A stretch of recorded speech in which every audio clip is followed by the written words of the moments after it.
it's something that really helps me when I go into a room to speak to people, is really try to see their hearts and to speak from my heart, because that's where I want to be heard. I want people to hear me from here. So to really, before I walk in a room, just know that everyone in there has got a heart. Everyone there is shining from this part, and to shine from here and connect with everyone in the room so that they hear me through that space, not through necessarily my head space or what's coming out of my mouth, but can really feel me. And in that, often, no matter where I'm at, if I do that, I get heard. I can feel that my message is getting felt, not just understood. And that is, for me, it's been a powerful tool. I'm Telana Simpson, and let's talk communication.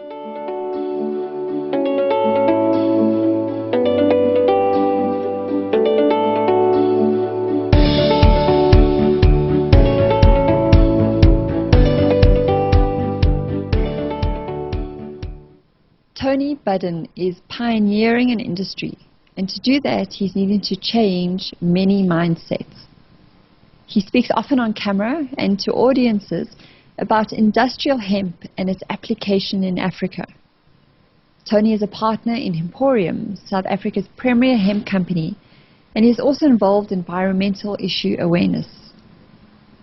He plays an important part in implementing the changes necessary to correct the ecological balance of our planet. I spoke with him about the skills and beliefs he has, which allows him to trailblaze. Tony, you speak out on many controversial issues, especially around the subject of sustainable, responsible living and the hemp industry in particular. So in my Lesser Possibilities show, we actually spoke with you in a lot of detail about hemp. So I'll link to that in the show notes for anyone who wants more information, a lot more detail about it.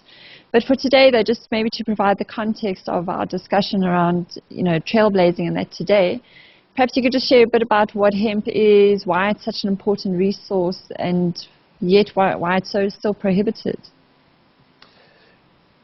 The last 100 years, I would say, since hemp has been banned, I would refer to as a dark ages, because it's a perfect example of how something that was mainstream, like the word canvas comes from the word cannabis.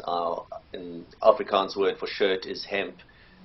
It's got a long history of use all the way as far as we can reach back. In China, they found fragments of hemp from 8000 BC.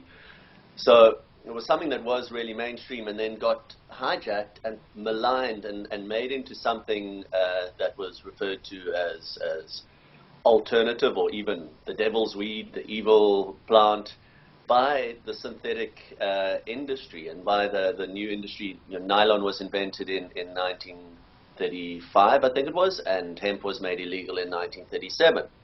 So an industry came in that wanted to get rid of natural products in the alternatives. From natural paper, instead of forest paper, we could have used hemp paper.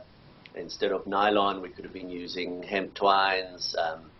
Obviously, all the fabrics, textiles for clothing. And we saw what I speak about quite a lot, about this idea of alternative. So something that was alternative. So when we started this journey, it was in 1996, actually. Sorry, excuse me one second. You still there? Yes, great. The whole concept around hemp, it was really outside of the mainstream. No one had a positive viewpoint around this plant except those who smoked cannabis. Suddenly, the only market that we could reach out to were the wear what you smoke market, because there wasn't a natural and organic market.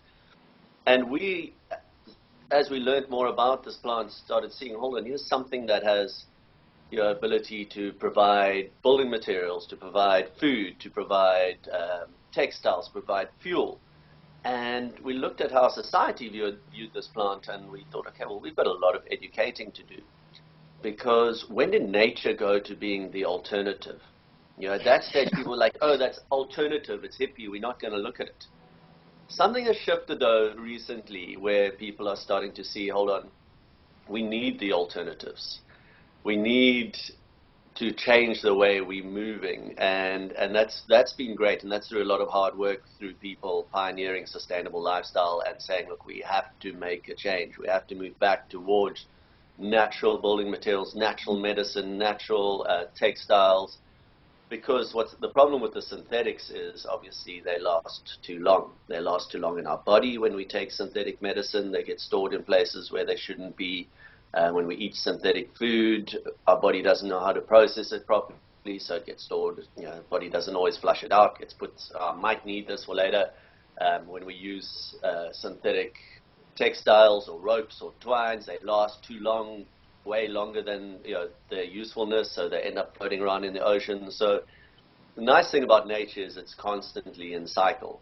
It's got this from cradle to cradle, where something grows, the fruits drop, they decompose, the seeds go back into the earth, grow again, and that's something we don't see in the synthetic world. So what we've done with the hemp industry, and what I've done personally, is trying to educate people a lot around getting back into the natural cycle, getting back into understanding it's okay that something doesn't last forever. In fact, it's better for all of us that it changes and breaks down and everything. And so what if hemp rope after 3 or 4 years, snaps? We can grow more, and it's okay, because that will go. The one that snapped will go back to being plant food for the next generation. So it's been, for me, a journey in deprogramming from growing up in the 80s and very much a kind of consumerist culture into the 90s, and being told by the system to buy more, and to be more you have to buy more. And it's been a radical journey for me personally, and to see what I can create in 20 years, and to see how the things that I've done it is inspiring others to do the same. So there's a constant feedback for me to walk my talk and to be authentic and everything, and it's not an easy path to be a trailblazer, and often it was a lonely path, being a pioneer, and we were out there doing something and speaking about something that we were like, geez, you guys are crazy, you're never going to get that right. And now we look at what's happening internationally with how people are viewing cannabis, and how it's come back in places they never dreamed of.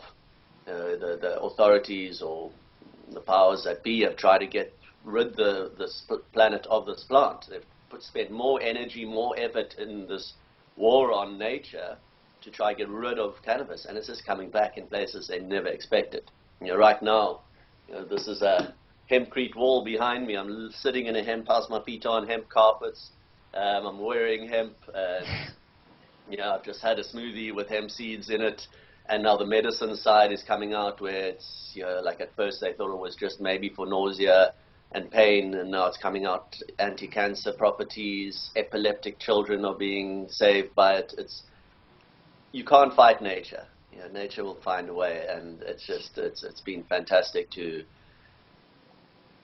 go out there, to pioneer, to have that feeling of breaking down some walls, but being lonely, and then slowly seeing how this thing has grown and this consciousness has expanded, and now it's never been easier to find people, especially on any level. If you look at the consciousness kind of around whether you want to find someone to do yoga with, or whether you want to find someone to meditate with, or you want to find someone to go and do a beach cleanup, or you want to find someone to build a eco business, or it's never been easier than right now to find a tribe that you can slot into if you want to make a difference.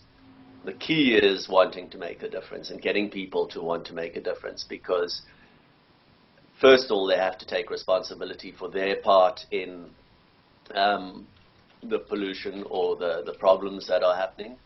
They have to take responsibility that their impact on this planet is for the most part negative, and have to start making changes in order to turn that around. And a lot of people like being unconscious. It's the easier way to have someone else tell you how you must feel and live and buy and do. And the one part that I really try and push hard on the whole thing, though, is we have so many people pushing us to do this in a negative way. You know, like saying, okay, well, if we don't make change, we're going to all burn in Al Gore's pit of carbon, and you know, it's going to be disaster. But the reality is that it feels good, and we've got to keep it positive. We've got to tell people that, look, eating well and waking up and spending an hour with yourself if you can to do some exercise and some meditation and set your intentions for the day, and having a healthy breakfast and a smoothie and a juice and living in harmony with the planet and being open-hearted, it feels good. You know, it's actually a positive way to live, and it's way nicer than living in fear and being selfish and eating junk all the time. And just to motivate people through that, and our role as Hemporium and then as a greater eco industry is to provide the tools for people to do that. You know, to provide the tools so it isn't such a big shift, so people don't think they have to change their whole life and live out in a teepee in an eco village somewhere and wear tie-dye and give up everything. That we can allow them to live the same frame, in the same framework, but their quality of life will just improve, because the quality of food, the quality of clothing, the quality of their relationship is just going to improve through being conscious.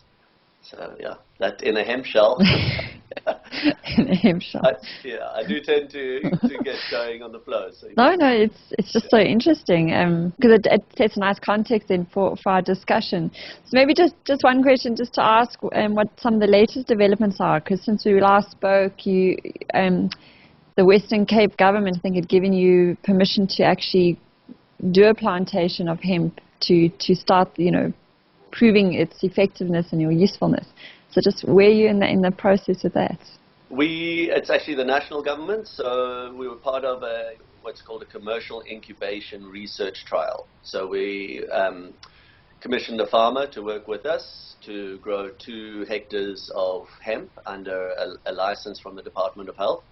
And it's been a 3-year trial, so we've had 3 years of planting different varieties, harvesting at different times, looking at the different attributes from seed quality to fiber quality to stalk material, and then doing things with it. So for the first time, there's a second home that's being built in Boerkaap at the moment.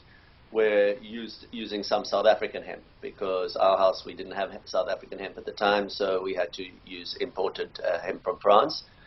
So that's great to see how it's already being used, but obviously on 2 hectares it's not that easy to show full commercial viability.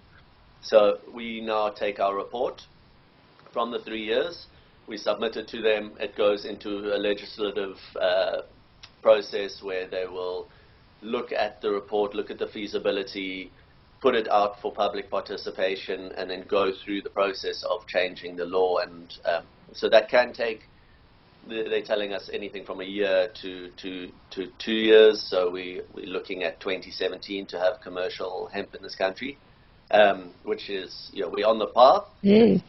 A long path, and it's frustratingly slow, because all the time there are people who could be having jobs already and building. We have a lot of people who would love to build hemp houses, but we just don't have enough available. And obviously the food side and the medicine side, there are a lot of people who need it now and aren't necessarily wanting to wait, another 2 years or 3 years. Yeah.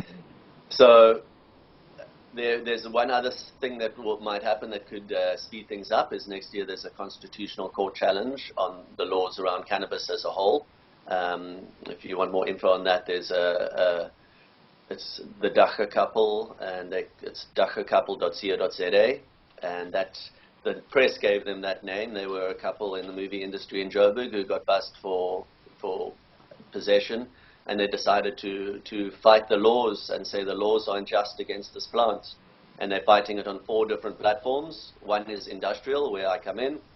We're saying that the laws don't allow us to do all of these things with hemp, from clothing to food to job creation, all of that. Where the second is medicinal, where they're saying cannabis has been proven to have medicinal aspects, so it should be able to be prescribed. The third is indigenous people's rights and traditional use, so saying that the plant has been used since way before colonial times in South Africa. The word dagga comes from a Khoi word. So traditional doctors and sangomas and herbalists should be able to use it because it's a traditionally used plant. And the fourth is what they're calling responsible adult use. That as a responsible adult, you should be able to choose what you put in and on your body, and no one should be able to tell you separately if you are causing no one else any harm. And that's the same thing as your alcohol.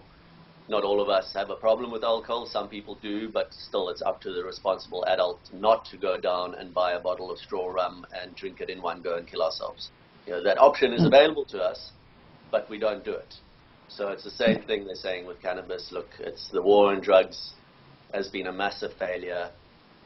Arresting people who have a problem with drugs and putting them in jail is the worst idea ever, because it just actually makes their life more despair, less hope, and more chance of actually being a lifetime addict than. I think that they did a calculation where they said that to arrest someone in South Africa for possession and get a conviction costs around 250,000 rand once you paid for all the judges, all the lawyers, all the magistrates, all the policemen, court time, everything. And that's enough to put 10 kids through rehab for free for one conviction. Sure. So to change our system towards seeing abuse and addiction as a health issue instead of a criminal issue. So that's going to be very interesting next year. Basically saying the laws are outdated, they're unscientific, they are racially based. I mean, South Africa was the first country to take it to the League of Nations to get cannabis banned. And it was essentially because the Indian indentured laborers, which basically slaves, being brought here onto the sugar plantations, were bringing with them really strong cannabis from India, giving it to the mine workers, who were then smoking it and not wanting to go down the mines anymore, because and to the owners, the mine bosses, that looked like this stuff made them lazy. To other people, they might look at, well, it made them enlightened, because you shouldn't really be going down that hole for whatever they were getting paid for into those terrible conditions.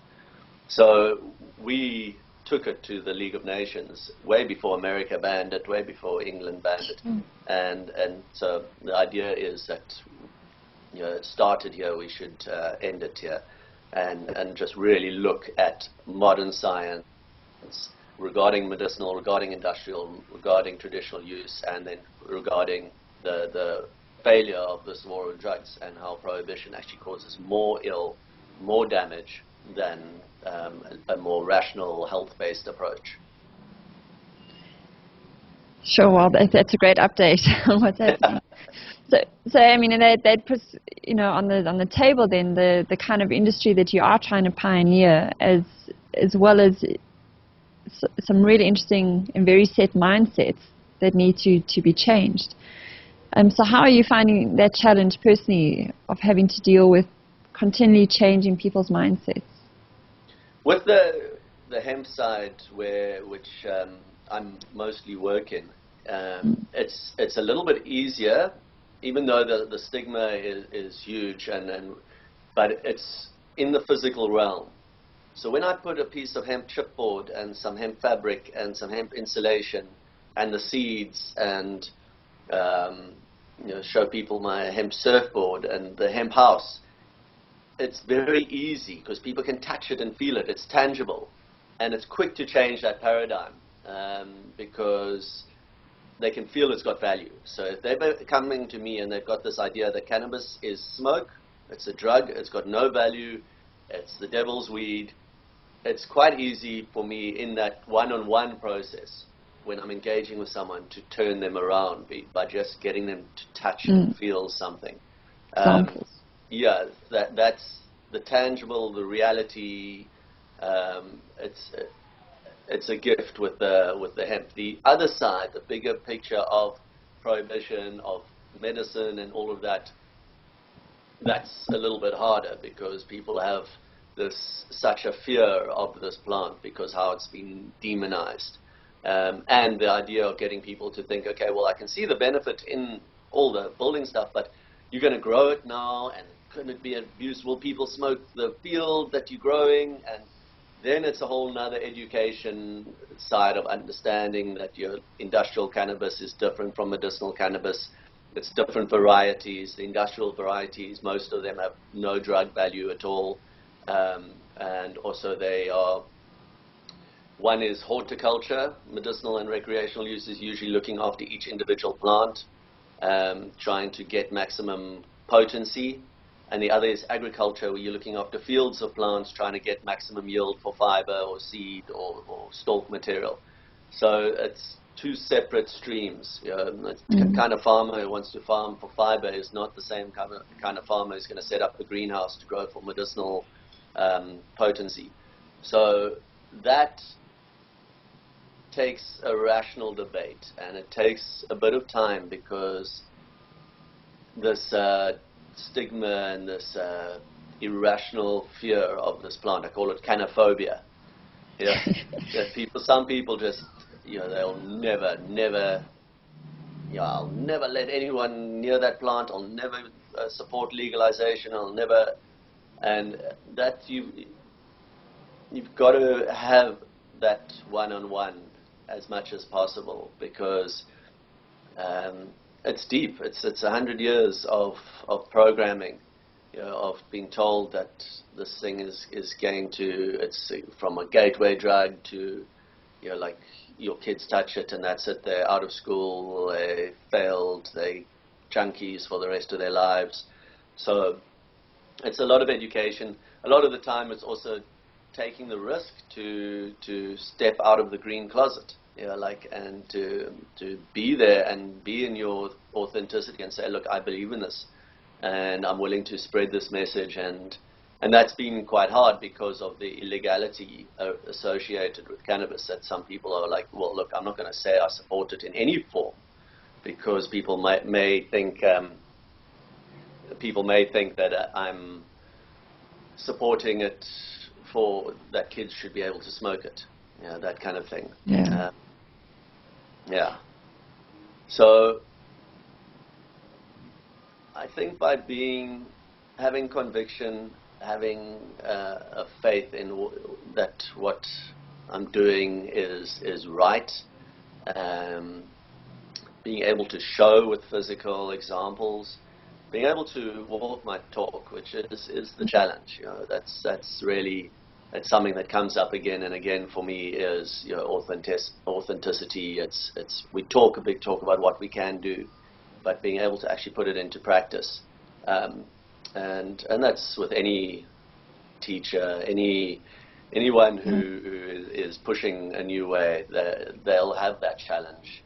And for me, luckily, it's the basics that I need to keep coming back to.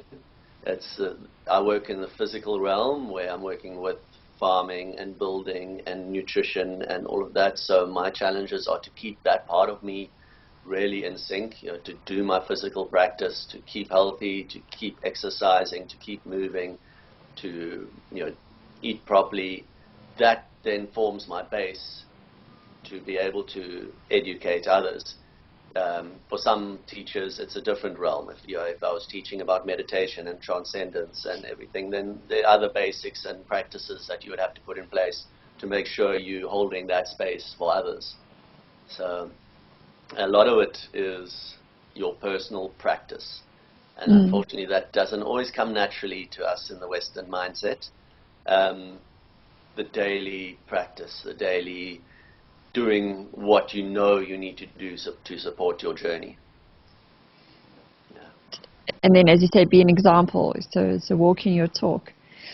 So is there anything in specific around communicating that you've learned? Because one of the things I wanted to ask you is you talk to a range of people. I mean, you talk to government officials, to farmers, to other people in the industry who some would perceive as your competitors, to actual consumers. So it's quite a range of people in different aspects of how they engage with what you're trying to achieve. So do you find that that you've had to learn to change your communication with the audience, or is it kind of like, as you say, you just being authentic and sticking to what you do with everyone? I definitely change I keep the basics, but obviously I talk to everyone from students to the government officials to, as you say, it's a whole range. It's quite a tough question because often in those situations I don't have the mirror, to see how I change, but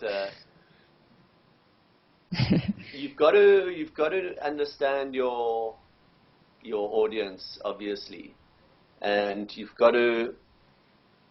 Sorry, are you there? Yes, yeah. I'm here. It's your camera just came.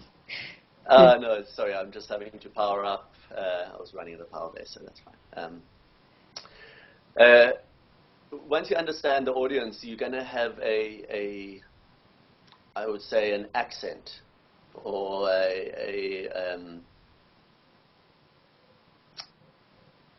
kind of what's the word? A specific.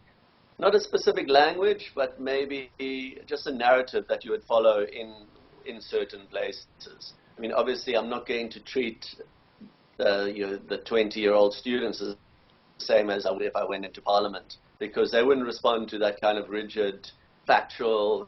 I've got 10 minutes in a room full of 50 politicians who want to hear the facts. How's it going to be? How many jobs are going to create? Everything. And with the younger generation, often it's about inspiration, about trying to pull them away from what they're getting programmed with every single day, which is the heavy media assault from, you are not enough, you are not powerful, you need to wear this to be someone, you need to smell like this to be liked, you need to drive this to be attractive, that kind of thing. When I'm speaking to the younger generations, often that kind of channel to say, you are powerful, you can make change, you can have influence, and you are going to be the ones that are going to go there and take what the pioneers have pushed on the environmental side and do it, and actually make it happen. And that, with the politicians, it's more trying to break down their stigmas, like trying to get support, and they're so in the system already. That's how they got there, is they believe in the system, they're committed to the system, they're there. So it's sorry, I'm just missing the word, but it's not jargon, but like colloquial language that I would choose per place, but the basics are going to be the same. I'm still going to be me. I do something, and this may sound a little bit out there for some people, but it's something that really helps me when I go into a room to speak to people, is really try to see their hearts and to speak from my heart, because that's where I want to be heard. I want people to hear me from here. So to really, before I walk in a room, just know that everyone in there has got a heart. Everyone there is shining from this part, and to shine from here and connect with everyone in the room so that they hear me through that space, not through necessarily my head space or what's coming out of my mouth, but can really feel me. And in that, often, no matter where I'm at, if I do that, I get heard. I can feel that my message is getting felt, not just understood. And that is, for me, it's been a powerful tool, because it also just gives me the confidence. When you're not looking at the outside of a person, you're just trying to look at the heart, which is essentially the same for all of us, then it brings everyone onto the same level, and it gives me a little bit more of a confidence that, look, I'm just speaking to a bunch of hearts here, and they can hear me, they feel me. So that's just one of my little public speaking tools. Very, very useful one. So it's been, for me, obviously a long journey. I never started out at school or college thinking that I would get into inspiring others, or especially speaking in public so much. And also what's been really powerful for us is the social media side, making videos. So if you go onto YouTube and put in either my name or Hemporium, we've done a number of videos that have been watched a lot, and internationally now I can go to Colorado or can go to Europe and people know our story, so I don't have to start from the beginning. And that's been a very powerful tool as well, but took a while to get really comfortable in front of a camera. But as everyone who's done it says, it just becomes easier and easier the more you do it. And that's the practice thing again. You want to get good at anything, it's the practice. It's putting in the hours, it's getting out there and doing it. And it's really difficult at first, no matter what you're doing, but as soon as you get fit at it, as soon as you get your tools, it just becomes easier. So, this is my advice to anyone who's feeling a pull to do something that they're scared of and that they feel challenged by, is just start small. Like with surfing, for me, has been a major teaching. Because I see it when I'm not fit, I don't enjoy it. When I'm not, and to get fit, if I've lost my fitness, I've got to go back and start in the small waves, and start just with the paddling and just build it up until I'm confident enough to take on the waves that I want to. And once I'm there, once I'm at that fitness, to keep it is easy. It's just getting out there and doing it. Every couple of days, making sure I get in the water and making sure I paddle and then I'm ready when the time comes. But when you just beginning, it's incredibly difficult on anything, just to build up that momentum and that confidence. And you start small. And it sounds like, so when you lose a bit of confidence, it's going back to the basics. Exactly. Just going back and doing that, and that helps you almost like reignite the confidence. Yeah. A lot of times, we forget that we know what to do. We know what is needed. All of us. Anyone who's on this path of, if we've read one self-help book, it's probably given us the tools. If we really look inside and we want to lead authentic, powerful lives, we know what to do. And it can get into this trap of trying to get more tools and more knowledge, and you're seeking for the answers the whole time. But essentially we know what to do. We know how to apply what we need to do in our lives. And if we apply those basics, then things will flow from there. But it's the basics, and it's just, it's something recently that I got reminded of again. Just get back to basics. Just, stop trying to achieve the higher levels all the time and getting if you aren't keeping your basics going, your foundation is just wobbly, and you're not going to be able to progress unless you're doing those basics. So, for me, it's as I said, it's very, I've got a simple set of basics because I work in the physical realm. I need to keep my physical body in check. I need to I practice Qigong. I need to choose. I need to eat more raw, eat less meat, drink less alcohol, keep physically fit, move, that kind of thing. Just getting those basics, then I can do the stuff above that with ease because I'm confident that my base is solid. And everyone just needs to find for whatever work they're doing, find what the basics are, keep them going, and when you feel the wobble, just know that there's something that's wrong at the base, and go back to that. Okay, so maybe then just to ask, your base then is a lot about, how you engage, how you start the day. Qigong is a lot about, qi energy, so it's the energetic side of your body as well as the physical health. Would you say that there's any basics then just when it comes to communicating and relating? Because it sounds like the one you mentioned was just to remember to come from your heart. Because it sounds like that's a practice you do before you speak, is you just connect with your heart and aim to connect with others. So just out of interest, are there any other basics when it comes to communicating and relating? To listen, to try and hear what before you engage, to try and to get that accent from the other person, to try and hear the language that they speak, so that you can engage them through that. And you can only do that through listening.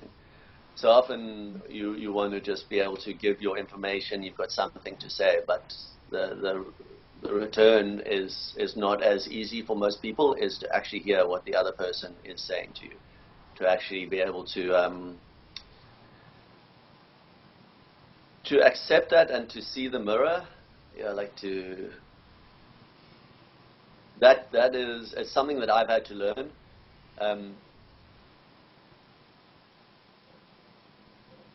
Yeah, it's always communication and relating is obviously a two-way, or when you're speaking in public, a multi-way street.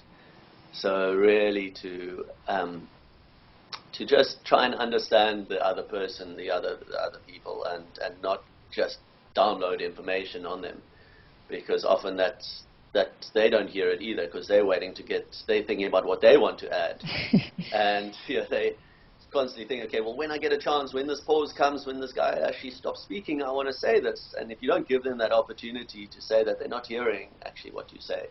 So for me, that's a big tool, is to create the space for whoever you're speaking to be able to contribute, and to make them feel comfortable enough that they can be honest with you as well without being judged. A big lesson in my life has been also the difference between judgment and discernment, and learning not to judge others, but still you can discern that what they are saying or what they are doing is not not part of your path, and you don't have to understand them, you don't have to take it in, but you can just move away or decide, look, I'm no longer on the same path as you. So that judgment versus discernment has been something major for me, because we're built to, we seem to naturally want to judge, and naturally want to think anyone who's thinking differently to us is wrong, and that I've had some serious lessons around that.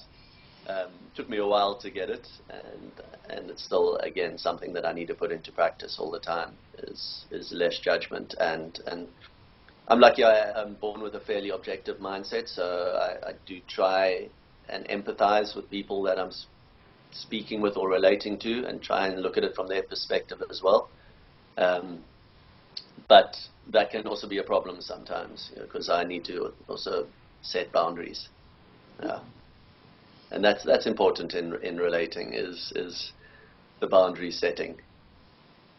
Yeah, some of my tools, but no, that's great. So, Tony, how can people get hold of you if they want to know more about hemp, or get you to hear you speak? Okay. As I said, on YouTube, if you put in Tony Budden, or put in Hemporium, there are quite a lot of videos on there. Otherwise, www.hemporium.com, or my email address is tony@hemporium.com. And then, I do speak quite a lot around Cape Town, usually where I'm invited to. And I do all the international hemp conferences as well. I'm going over to Germany. There's International Hemp Conference in May, just to tell the South African story, and learn more, because there's, with the whole natural and organic and sustainable world, it's so new. 10 years ago there was nothing, or maybe 12 years ago. We might be becoming a teenager in South Africa. So no one knows the answers. We're all making it up as we go along. We're all trying to find solutions. We're all testing different things. Things that we thought would be amazing have turned out to be not so amazing, and things that we never even dreamed would play a part of becoming kingpins, or kingmakers. So it's just to not be scared to make mistakes, and to really, as I said, we've just done this 3-year trial. It's a long journey, and it's commitment and perseverance. Really, it's perseverance that's going to get you anywhere in life, because nothing that's worth it is easy, I don't think. It's going to be hard, but it's going to be worth it. And that's already what I would like to see for myself, is this life that I've created, where I said, I sleep under a hemp sheet and I step onto a hemp carpet and I live in a healthy hemp house and I wash with hemp soap and I eat hemp seeds, and all of it's health-based. And at the moment it is alternative. It is, I'm like probably the 0.0001% who can live with this because I've got access to all the tools. But I would see a world where everyone can live like this, that it shouldn't be alternative, that it can be the norm. And that's my vision. So I've got this vision of what hemp can do in South Africa or in the world, and I'll keep going until I can see that vision manifest. And it's something that is attainable, because, as I said, we just need the tools. And the big step that's not making it attainable is our regulation, or that we need to change. So that's the focus over the next few years, is to make sure these regulations change. And that's been the frustrating part of this whole journey, is having something, like holding it and going, I know this can help, but not being able to open and let it out because there's a law that says this plant is evil. And that law obviously is now our focus over the next few years, is to really change that, and help people to change the way they see this plant. And it's part of a bigger picture. It's part of a more sustainable lifestyle. Hemp isn't the only answer. It's not the be-all and end-all of saving us. But it is a great tool for decreasing your footprint, and for helping stop the damage on the planet. So I would like to give that tool to as many people as possible. Cool.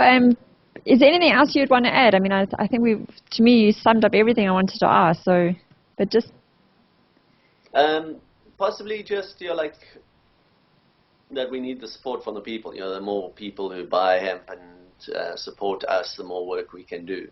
And that's with any part of the industry. If you like what someone's doing, support them.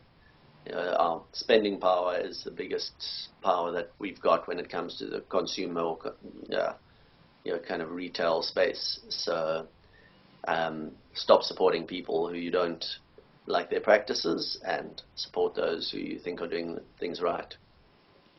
Great. And then again, just for people to support you, would be go to hemporium.com, because you sell a lot of items through the web.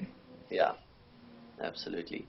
There, and we've actually got two. Hemporium.com is more our information portal, but from there you can link to hemporium.co.za, which is our shop. Well, Tony, thank you so much for Trailblazing to get that tool out there. I look forward to having, for myself, more access to it. Excellent. So thank you. If you would like, I can just give you some of the video links so you could put them on the description of the video as well. So I'll put them in the show notes. Great. Thanks, Tony. It is a pleasure. Thank you very much. I'm Telana, and this has been Let's Talk Communication. To find out some more information about me or Tony Budden, please have a look at my website, and you can also follow me on iTunes and YouTube. Until next time, keep it real.